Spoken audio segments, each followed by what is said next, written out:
I direct the Music and Arts program at UCC in Keene, New Hampshire, which is one of the most iconic and beautiful spaces in this northern New England city, with a history that stretches back well before the American Revolution. And there's a lot worth saying about that history, but I want to make the case today that this is now one of the most exciting places for musical innovation and experimentation in the entire region. And of course, I'm naturally biased. I'm the one leading the work. But that's exactly why I'm here. I want to share with you what's happening and let you see what's ahead. My name is Greg Wilder. I hold a doctorate in piano and composition from the Eastman Conservatory, and I spent the following decades of my career combining performance and technology in ways to amplify the dramatic power of music on stage, in concert halls, and now in a sanctuary. We're going to get into the technology, and I promise it'll be fun, and I'll try to do some demos. But since we're going to start with technology, we have to address the mighty Berkshire Gilbert organ, the biggest, baddest technology in the room. The first ranks of pipes were installed here in 1860, which is before the start of the US Civil War. And in fact, 2 ranks of that original organ still exist in the modern organ today, still making sound right here today. Of course, it's been adapted, modified, and rebuilt ever since. There have been 3 catastrophic lightning strikes that have leveled this organ. 3 times have brought it down. This last time, with a major lightning strike in 2022, took the organ down for 2 years. So it was completely rebuilt around a state-of-the-art computer brain. And I think that says something about the value of this instrument to the community, to the people, that they chose to spend the time and effort to rebuild it rather than replace it, which is what would typically happen. So today, it's a 40-rank marvel of engineering and musical possibility. It carries inside it all of the layered pipework, tonal voicings, all the craftsmanship of every technician that has had their hands in it over 160 plus years. It is literally the voice of the building, it's the voice of the space and the community, and it's magnificent.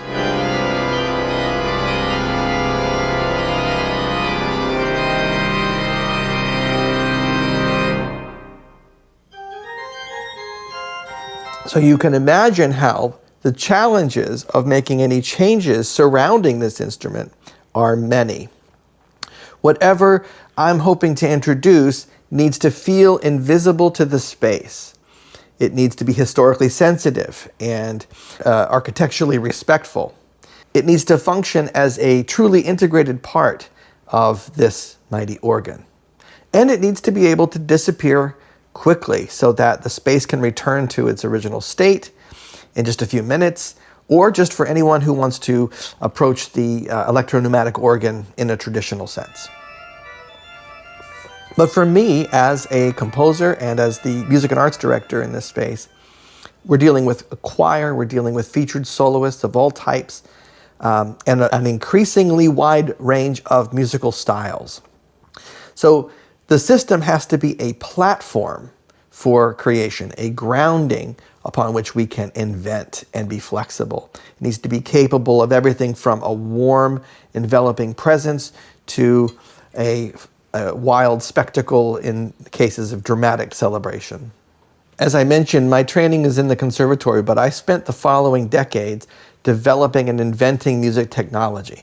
So when I accepted this position in the beginning of 2026, it was probably inevitable that eventually I would start thinking about how technology could enhance this historic musical setting.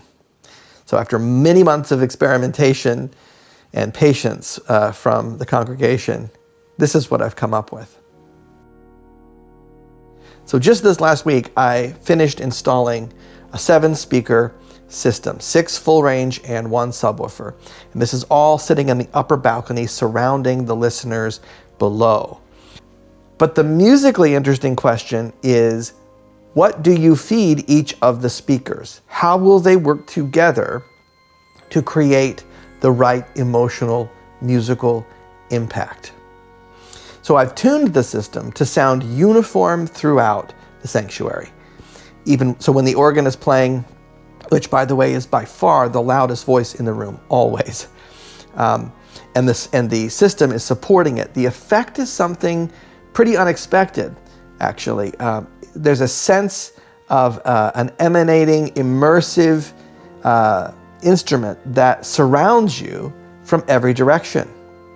It's not really a reinforcement, it's a spatial expansion. And it's something you kind of have to be there to experience. In my first 6 months at UCC, I experimented with adding ambience at specific moments in the service, things like outdoor soundscapes, quiet accompaniment during meditation and prayer, and even some very prominent featured backings for solo organ performances. This new system will do all of those things, but with a far greater effect and with much more flexibility. Some of the current things that I'm experimenting with that are particularly interesting are, for example, I'm placing microphones inside the organ chamber and routing that feed to the side speakers through reverb processing. So what that does is it doesn't amplify the organ, it simply creates a temporary, changeable, and very convincing acoustic simulation of the organ existing inside a large stone cathedral. And we can add that in, or we can take it away, or we can give it just a little bit, right? And I think the same approach will ultimately work equally well with soloists or the choir. Now, when it comes to enhancing the spatialized feel of the organ, finding sounds that will genuinely complement this massive instrument is a completely separate challenge, and a very difficult one at that. Any kind of artificial sounds that work beautifully on their own or in a recording studio, they all have a way of falling apart very quickly when you put them in a real acoustic space and you set them alongside an instrument like this. And this is not new. Composers have dealt with this for decades, and we've all kind of experienced that cheesy, chintzy effect. So my current approach involves acoustically modeling the pipes of this very specific organ and then resynthesizing them using additive synthesis. Okay, so here is a raw recording I made of a single pipe from our organ. Just one note, one single pipe. And I want you to notice a few things. First, it's not perfectly stable at all. In fact, there's a slight scoop and chiff is what they call it at the start. Where the air enters the pipe. And then there's like a shimmer and an instability, a shakiness that occurs in the tone. It's subtle, but it's there. And it's literally the sound of the organ breathing. It's not a flaw in the instrument. It's what makes the organ feel alive. If a single pipe has this much instability, just imagine what happens when you start layering all these pipes together. There's all kinds of chaos going on in that system, and that's what makes it beautiful. The organic instability of this organ is the signature of the physical thing itself. And if you add an electronically generated, perfect, pristine sound to that, they don't mix. Okay, so now the software analyzes the full character of the sound, not just the pitch, but every harmonic layer that gives it the texture that you hear and the warmth. And then it lets me rebuild the sound from those components outward. And you can see the result of the pipe's characteristics even in the displays right here. All those layers, all that organic variation, all that instability, that beautiful, beautiful chaos. Now listen to what happens when I start to shape the envelope, which in other words, the way the sound comes in, the way it peaks, the way it releases. That's an envelope. And as I shape that, I'm able to shape it in ways that are acoustically impossible, but I'm controlling then how the pipe sound comes into the room and out. And I'm even able to bring out more warmth by changing some panning and some staging of how the sound functions in space. So now the single pipe recording becomes something a bit different, but very connected to that original recording. In fact, it's a sound that will connect and live happily next to the organ because it came from the organ.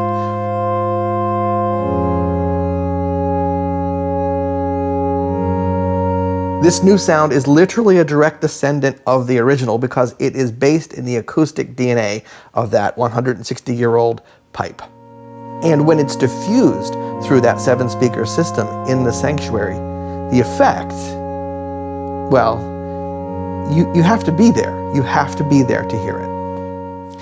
So I'll go much deeper into this process in a future video with the whole resynthesis workflow, the additive synthesis theory behind it, and all the different things you can do, because there's a lot more you can do with it than what I shared just now.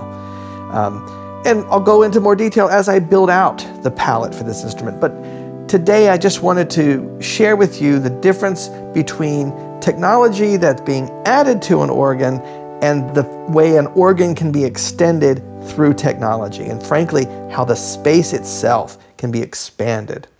So I hope this overview sparks ideas and conversation.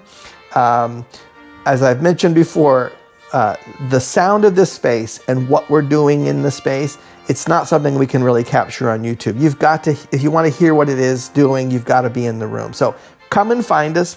It's pretty easy to do. We're right at the head of the town square, or comment below in the YouTube comments if you're not nearby, or if you are nearby, reach out to me directly and we can arrange a demo. This is as exciting a project as I've ever had the honor to pursue. So I hope you'll stick around with us to see where it all leads and maybe hear it for yourself. So until next time, be well.